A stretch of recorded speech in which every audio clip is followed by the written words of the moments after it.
بسم اللہ الرحمن الرحیم رب اشرح لی صدری ویسر لی امری واحلل عقدۃ من لسانی یفقہوا قولی۔ اللہ سبحانہ وتعالیٰ کا لاکھ لاکھ شکر ہے جس نے ہمیں مسلمان بنایا اور ہمیں زندگی گزارنے کا طریقہ سکھا دیا۔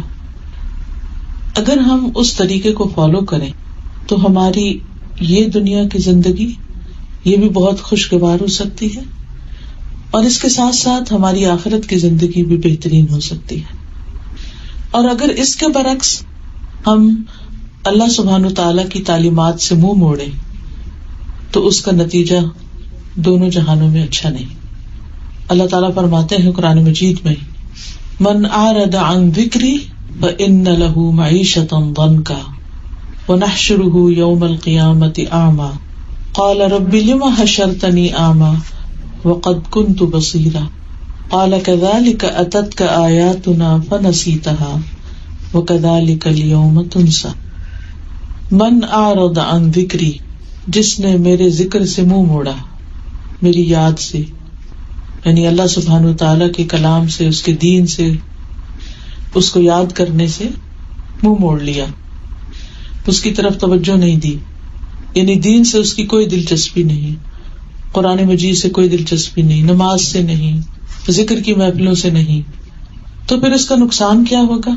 فَإِنَّ لَهُ مَعِيشَةً ضَنْكَ، تو اس کے لیے ہم زندگی تنگ کر دیں گے، یعنی دنیا میں بھی اس کے لیے مشکلات پیدا کریں گے، دل کی تنگی، رزق کی تنگی، اور اسی طرح لوگوں کی طرف سے تنگی، یعنی انسان کو طرح طرح کی پریشانیاں لاحق ہو جائیں گی۔ اور آخرت کا کیا ہوگا؟ وَنَحْشُرُهُ يَوْمَ الْقِيَامَةِ أَعْمَى، قیامت کے دن ہم اس کو اندھا اٹھائیں گے، اس کا حشر بہت خراب ہوگا۔ قَالَ رَبِّ لِمَ حَشَرْتَنِي أَعْمَى، وہ کہے گا شخص کہ اے میرے رب تو نے مجھے اندھا کیوں اٹھایا، آج مجھے کچھ نظر کیوں نہیں آ رہا۔ وَقَدْ كُنْتُ بَصِيرًا، میں تو دیکھنے والا تھا، میری تو اچھی بھلی آنکھیں تھی۔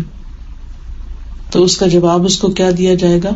قال، اللہ تعالیٰ فرمائے گا، کذالک اتتک آیاتنا، اسی طرح تیرے پاس ہماری آیات آئی تھی، فنسیتہا، تم نے ان کو بھلا دیا، یا تو پڑھ کے بلایا یا پھر ان کی طرف توجہ ہی نہیں دی، ان کو چھوڑ کے، ان کو بھول کے اور کاموں میں لگے رہے، تو نتیجہ کیا ہے؟ وکذالک الیوم تنسیٰ، آج تم بھی بھلائے جاتے، آج تمہیں بھی کوئی یاد نہیں رکھے گا، آج تمہارا بھی کوئی حال پوچھنے والا نہیں۔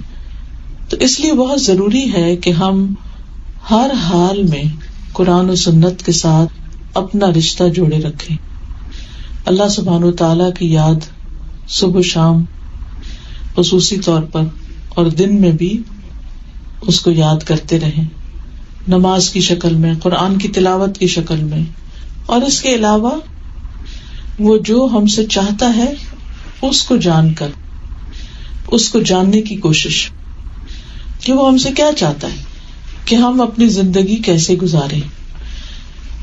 تو اس لیے جب ہم قرآن مجید سے اور قرآن مجید کے علاوہ نبی صلی اللہ علیہ وسلم کی سنت سے استفادہ کرتے ہیں، فائدہ حاصل کرتے ہیں، علم لیتے ہیں، تو ہمیں بہت سے اپنے مسائل کے حل ملتے ہیں۔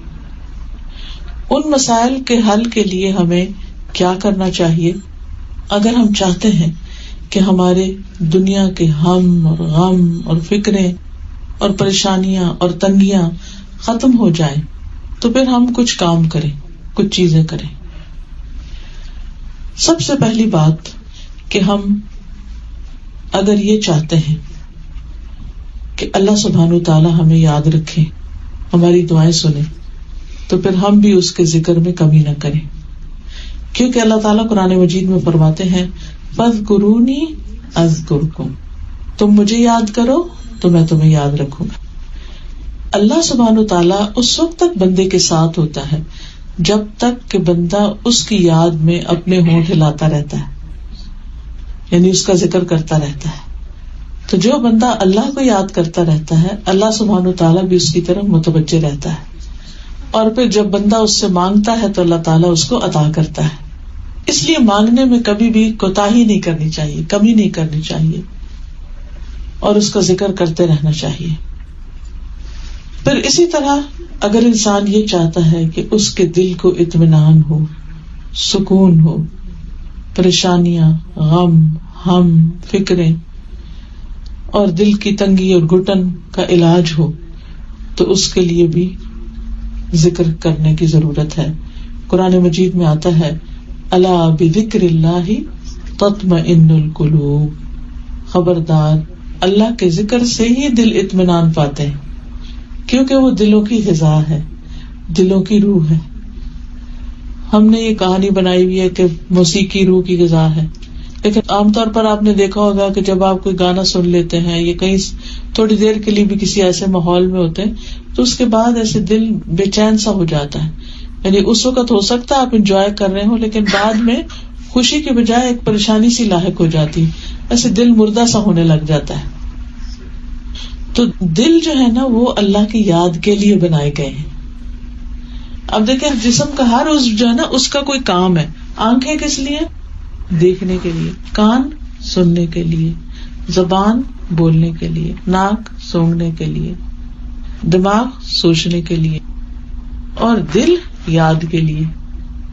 اب دیکھیے کہ جتنی بھی یادیں ہوتی ہیں نا ہماری وہ ساری دل میں ہوتی ہیں، چاہے ہم بندوں کو یاد کریں چاہے ہم اللہ کو یاد کریں. تو ہمارے لیے لازم کیا ہے کہ بندوں سے زیادہ ہم اللہ کو یاد کریں، تب دلوں کے اندر اطمینان ہوتا ہے. بندوں کی یادیں انسان کو صرف ستاتی ہیں، پریشان کرتی. آپ اگر اپنے ماں باپ کو یاد کرنے بیٹھے تو آپ کا دل دکھی ہو جائے گا. آپ اپنے بہن بھائیوں کو جو دور ہیں ان کو یاد کریں تو آپ کا دل اداس ہو جائے گا. اگر بچے آپ کو چھوڑ کے کہیں اور چلے گئے ہیں ان کو یاد کریں گے تو پھر پریشان ہوں گے. یا اپنے کو ماضی کے کوئی حالات اور واقعات یاد کریں تو اس سے بھی کیا ہوگا؟ دل پریشان ہوگا. لیکن اگر آپ اللہ کو یاد کریں گے تو کیا ہوگا؟ دل خوش ہو جائے گا، دل کو سکون آ جائے گا. تو اس لیے انسان کو مسلسل اللہ کی یاد میں وقت گزارنا چاہیے، اس کو نہیں بھولنا چاہیے.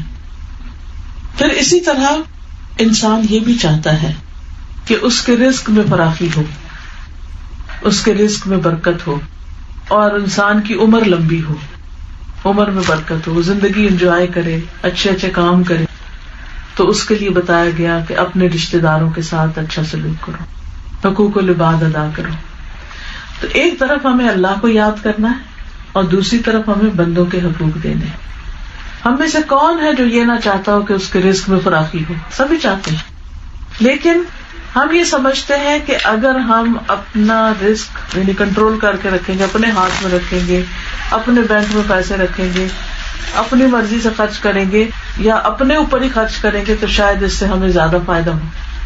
جبکہ ہمارا دین ہمیں یہ بتاتا ہے کہ اگر تم اپنے رزق کو بڑھانا چاہتے ہو اور اس میں برکت چاہتے ہو تو صرف اپنے اوپر خرچ نہ کرو، رشتہ داروں پر بھی خرچ کرو. اب یہ جو رشتہ داروں پر خرچ کرنا ہوتا ہے یہ اس لیے نہیں ہوتا کہ وہ غریب ہو تو پھر خرچ کریں، وہ ضرورت مند ہو تو ان کو دیں، اگر وہ بیمار ہو تو اس وقت مدد کریں، یا کوئی شادی وغیرہ تو صرف اس وقت دیں. نہیں، ریگولر بیسس پر کچھ نہ کچھ اپنے رشتہ داروں کے لیے کرتے رہنا چاہیے. چاہے وہ امیر بھی ہوں پھر بھی کچھ نہ کچھ تحفے تحائف دیتے رہیں، کبھی کسی طرح ان کا حال چال پوچھتے رہیں، جانتے رہیں. اور اگر وہ ضرورت مند ہوں، غریب ہوں، فقیر ہوں تو اس صورت میں تو اور بھی زیادہ ذمہ داری عائد ہو جاتی ہے کہ کسی اور کو دینے سے پہلے ان کو دیں. یعنی باقی لوگوں پر بھی صدقہ ہوتا ہے لیکن رشتہ دار کو دینے کا دگنا فائدہ ہوتا ہے. وہ صدقہ بھی ہوتا ہے اور صلہ رحمی بھی ہوتی ہے، جس کے نتیجے میں انسان کے رزق میں اضافہ ہو جاتا ہے. بعض اوقات انسان یہ کہتا ہے کہ میرے تو اپنے پاس اپنی ضرورت کے لیے بھی نہیں ہے، لیکن اس میں سے بھی اگر انسان کی نیت اور ارادہ ہو تو کچھ نہ کچھ گنجائش نکال لیتا ہے. اور آپ دیکھیں گے کہ اللہ سبحانہ و تعالیٰ کس طرح غیب سے مدد کرے گا. ہو سکتا ہے کہ آپ کی پے میں ریز ہو جائے، یا آپ کا بزنس ہے تو اس میں کوئی برکت ہو جائے، کوئی نئی اپرچونٹی آپ کو مل جائے، آپ کسی حادثے مصیبت سے بچ جائیں جس پر آپ کا پیسہ جانے والا تھا. یعنی یہ برکت کئی طرح سے ہو سکتی. اسی طرح بعض اوقات آپ نے دیکھا ہوگا کہ لوگ کسی چھت سے گر پڑتے اور ان کو خراش بھی نہیں آتا، کبھی کار ایکسیڈنٹ ہو جاتا ہے اور ان کو کچھ بھی نہیں ہوتا. یہ کیسے ہوتا ہے؟ کون بچاتا ہے؟ اللہ تعالیٰ بچاتا ہے. اور صدقہ جو ہے یہ ڈھال ہوتی ہے. صدقہ جو ہوتا ہے وہ انسان کو بری موت سے بچاتا ہے، آفتوں اور مصیبتوں سے بچاتا ہے. انسان جب اچھے حال میں ہوتا ہے نا تو وہ سمجھتا ہے سب ٹھیک ہے، یہ سب میرا ہی ہے، اپنے بارے میں منصوبے بنانے لگتا ہے، اپنے بعد اپنی اولاد کا منصوبے بنانے لگتا ہے. تو اس کا نتیجہ کیا ہوتا ہے کہ اس کے پاس پھر کچھ بچتا ہی نہیں کسی اور کو دینے کے لیے. تو جس طرح ہم اپنے بچوں کے لیے سوچتے ہیں تو اسی طرح بہن بھائیوں کے بچوں کے لیے بھی سوچیں، ان کی ایجوکیشن کا سوچیں، ان کی شادی بیاہ کے مسئلوں میں ان کی مدد کریں، اور جہاں جہاں بھی وہ ضرورت مند ہو. تو آپ دیکھیں گے کہ چاہے ہمارے پاس تھوڑا بھی ہے نا تو اس تھوڑے میں بھی بہت برکت ہو جائے گی. اللہ تعالیٰ کمی نہیں آنے دے گا، کیونکہ اللہ کا وعدہ ہے، یہ ہمارے دین نے ہمیں سکھایا. پھر اسی طرح جو شخص یہ چاہتا ہو کہ اس کے مال میں برکت ہو، بڑھے، اس کو بھی صدقہ کرنا چاہیے. نبی صلی اللہ علیہ وسلم نے قسم کھا کے یہ بات فرمائی کہ صدقہ کرنے سے مال کم نہیں ہوتا، صدقہ کرنے سے مال کم نہیں ہوتا. جو آپ کی قسمت کا ہے وہ آپ کو مل کر رہے، آپ دیتے جائیں، اللہ تعالیٰ پیچھے سے اور دے دے گا. آپ دیکھیے کہ جتنا ہم نے پیدائش سے لے کر اب تک خرچ کیا ہے، جتنا کچھ کھایا پیا، کیا وہ اس دن ہمارے پاس تھا جب ہم پیدا ہوئے تھے؟ آج جو کپڑے ہم نے پہنے ہوئے ہیں یہ اس وقت تھے؟ نہیں تھے نا. اس سال میں ہم نے جو کچھ کھایا پیا ہے کیا اس وقت وہ تھا؟ نہیں تھا. اور کیا اس وقت ہمیں پتا تھا کہ ہم نے یہ جو پہنا ہوا یہ کہاں سے آئے گا؟ نہیں.